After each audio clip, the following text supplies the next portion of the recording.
Hi, welcome to the video. My name's Dominic Hawken. This is the Mr. Wiggly channel, and this is the Vector.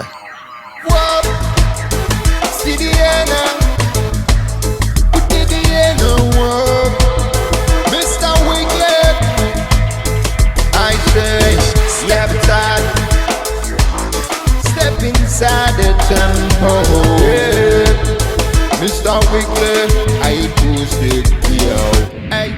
The Vector is a wonderfully quirky synth produced by a boutique synth company based in the Czech Republic called Beetle Crab and designed and built by two young geniuses out there, Adam Heinrich and Andrei Sklenar. It's been around for a while. I've had mine for at least 9 months, and during that time it's had a bunch of firmware updates that have introduced some new great features, and it's had some supply chain problems too over that time with component shortages and so forth, but they seem to have been solved now. It's fully available on their website. You can get one today, so hopefully they're not going to be more of an issue going forward. It thrives on being a bit quirky and working in a different way to everything else. I think the guys have done that to make it stand out from the crowd a bit. And it works. It's not just difference for difference sake. It has oscillators, but they're built by combining harmonics in clever and interesting ways. It has standard filters as well, but they can be dropped right into the oscillators and in different combinations for some really interesting results. And its main reason for being, really, I guess, is the morphing between different sounds. It has 4 synths built into it, and you can morph between those sounds freely or lock to tempo for some really interesting rhythmic effects. And you can also morph the filters independently and all sorts of crazy stuff like that. So it's a very unique and intriguing sounding instrument. So let's dive in. Take the simple approach, show you the basics, and then just see where it takes us from there. So this is the Vector unit itself. There's a bunch of controls based around this central wonderful touchscreen in the middle. There is controls over the mixer, the arpeggiator, the synchronization functions, and then some controls over the sound itself. So you've got envelope, vibrato, tremolo. You've got control over the morphing capabilities within it, and general timbre controls over the sound itself along the bottom. The touchscreen itself isn't full color. I just stuck my face on it for now. This is what it looks like. Brilliant white, blue, grey colour scheme. It looks really easy to read under bright lights. There's bright lights in here. Everything is really clear, so that's a real plus. The whole thing is kind of geared around live tweaking and live performance. Although this is far from your standard VA analog modelled power synth replica, anything with 4 synth engines, 16 voice polyphony and a sawtooth wave, I just have to try out a Super Saw just to see what it sounds like, to see how fat this thing can get. Super Saw was invented by Roland in the 90s when they released the JP8000 synth, and it's basically a whole bunch of sawtooth waveforms detuned and spread across the stereo spectrum. Fantastically thick, wonderful lead sound. The sawtooth waveform is the one waveform with the most harmonics in it of all the waveforms that still retains a kind of note to it. So it's perfect for this kind of thing. It's also a really good way of introducing how this Vector actually works and how the synth engines and the oscillators work together. Here are the basics. The Vector contains 4 individual synthesizers, each represented on this square in the middle of the touchscreen by a corner. Synthesizer number 1, number 2, number 3, and number 4. You can mix between the different sounds that you set up on each of the synthesizers either by just touching the screen and moving around, or you can use this orbiter shape in the middle, and there are loads and loads of different shapes just here. If I play a note, you can see that the blue dot begins to orbit around this shape, and you can see also in the middle that there is a display of the current waveform being played. So as this orbits, it's mixing between the 4 corners. You can also see the filter and the resonance down here at the top there changing as it moves. That's the overall filter and resonance settings as you move between the synthesizers. There's also another orbit that you can bring in here, which will change the sound yet again. So this is affecting the filter and the resonance even further. If I make it big and fast, you can begin to hear that actually taking an effect. So again, that's another thing you can introduce to the sound to make it move over the time. It's really kind of important to keep the sound moving and keep the sounds interesting when you're actually producing stuff. So this fits the bill really nicely. But let's just concentrate on one corner and look at one synth to make our first waveform. If we tap the focus button, bottom right here, it switches off the automatic orbit. And if we tap it again, it gives us one synth. It concentrates on synth number 1 and it's turned off the other 3 corners. Now that one synth at the moment I've set to make a sawtooth, which is ready for our super saw. How I did that was a combination of these settings along the bottom. The overtone generator 1, the overtone generator 2, those are like oscillators. The blend, the filter cutoff, and the filter resonance. Now more on that in a moment because they don't function like normal oscillators, but safe to say that is one note, one sound, one sawtooth.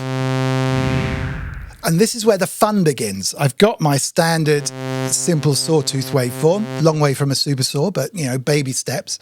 There is a second setting screen in here that sets things like the effects that are available, the arpeggiator, but also mono and poly and dual mode. So if I flip this into mono mode, I can start stacking some of these voices together to thicken the whole thing. So here's a simple sound. And there it is with all the voices that I've got going on. Which is a lot nicer, a lot thicker, and a lot more super saw-y. So if I come back, that's before any of the effects have even been added, you know, so I can now start to look at adding delay, some chorus, some reverb.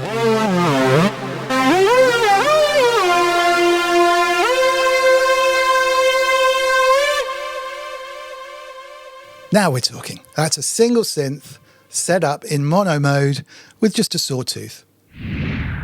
Now I could take the other 3 synths, put super saws on all of those, stick them on different octaves and off-tune them slightly, and then mix right in the middle of the touchscreen so they're all blasting out to make a kind of 4x4 super saw or whatever it would be called. However, I think you get the point. This is quite a powerful system. We've only touched one synth engine so far and it's already sounding pretty thick.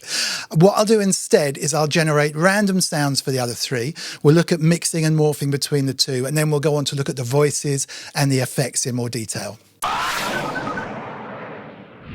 So now we can start factoring the other synths that are available. If we take a look here, at the moment I've still got synth number 1.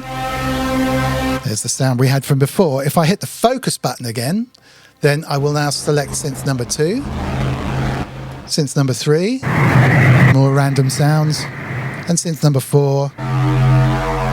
Okay, so I got 4 different random sounds going on. If I hit focus again, it switches on all 4 synths and I can mix between them using the touchscreen. So here we go.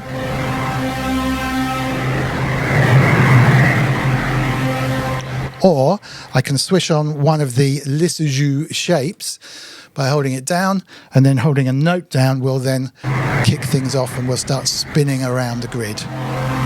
The great thing about the shapes is that I can make them bigger, smaller, I can twist them, and using this warp pad over here, it can rotate in 3 dimensions. I can also speed them up, tapping that number there. Those will then default to beats in a bar or whatever, so the whole thing can start locking to time, which we'll try lastly in the video. To actually lock it to some beats and stuff becomes a very, very kind of happy accidental rhythm generating machine. So let's take a closer look at the way sounds are generated from within the vector. And I mentioned before that the oscillators aren't your standard kind of sine, square, sawtooth, triangle wave generators of most synths. These ones basically produce sounds that have different levels and numbers of harmonics within them. Harmonics are generated when you overdrive or distort a sound. They're the thing that makes any sound actually not sound like a sine wave. They are frequencies that exist at lower levels within any sound that give it its character. So for example, if we play the sawtooth wave into a spectral analyzer which shows these harmonics, you can see what I mean. So here is my magic black spectrogram screen, and here is the super saw that we created earlier. You can see a big, red, thick brr at the bottom. That's the root note. And this screen basically shows sound from the root, from the bass notes, all the way up through the spectrum to the super high frequencies that only dogs can hear. So that is the breakdown spectrally of the sound that we're looking at. And you can see this supersaw has tons and tons of frequencies going on. And the overtones, the harmonics, they mean the same thing, are, you can see, repeated and cyclical and very kind of accurate as they go up in a repeated pattern. And they're actually multiples of the bass frequency, but we don't need to get too much into it. But this sound sounds like a supersaw because of those repeated harmonics that we can see running throughout the screen. And this is a way that we can see what the oscillators within the vector actually sound like. So remember this, supersaw, loads of harmonics all the way through, very thick, very busy, very noisy, very harsh, bright sound. And let's compare them to the oscillators that we've got within the vector. This is oscillator A, B, C,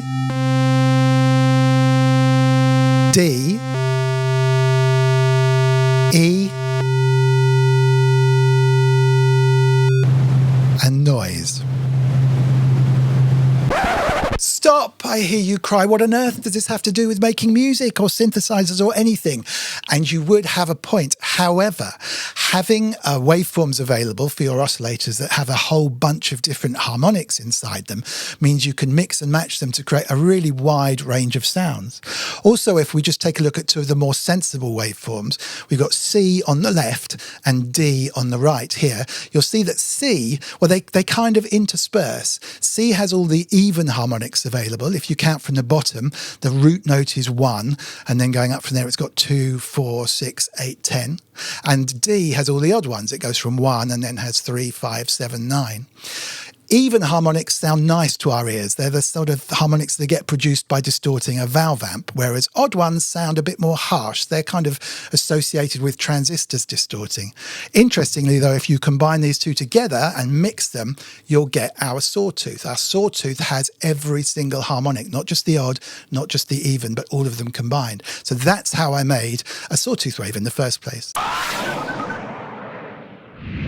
Some of the other waveforms available to the oscillators even subtract harmonics from the mix. So adding the waveforms together is actually removing some content, and it can be quite unpredictable.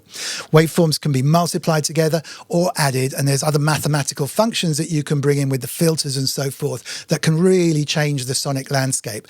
It might be quite hard to imagine a sound in your head and get to it using the vector. However, using the morphing and being able to switch in this way gives you some amazingly unpredictable and sonically brilliant results.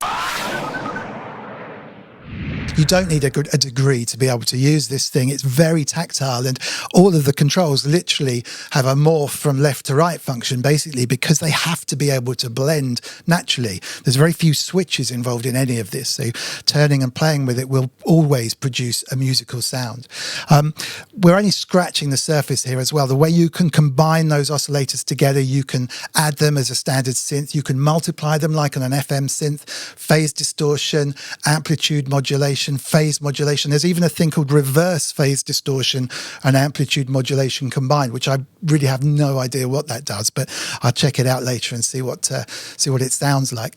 I will do a deep dive video if anyone's interested after this. Please do let me know, and I will kind of go into real depth on how the tech side of the inside of this box works, because it is quite fascinating, but not necessarily musical, and certainly not necessary to enjoy making music with the thing. Okay, where the vector really comes to life as a musical instrument for me is how you can clock so many of the internal functions to a sequencer. So you've got the warp and you've got the orbit times and so forth locked to beats or bars or dotted beats. You've got the delay on another different time zone. You've got things like the chorus can be locked in, and you've got an arpeggiator built in with a humanized function that allows it to kind of randomly change the length of the notes in the arpeggio. So it begins to sound a little bit more more funky. All of these things can be locked at different times and actually kind of ebb and flow with the track even as the tempo changes. And I think probably the best way to take this forward is to actually make some sounds, to lock this thing to a sequencer with some other instruments maybe going on, and just see what sort of things we can come up with, and save everything else on the technical side for a follow-up video if you want to see one.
So there you go. Thank you for watching. I hope you enjoyed my own take on the Vector. It's certainly earned its place in my own sonic arsenal and is definitely worth checking out if you get the chance.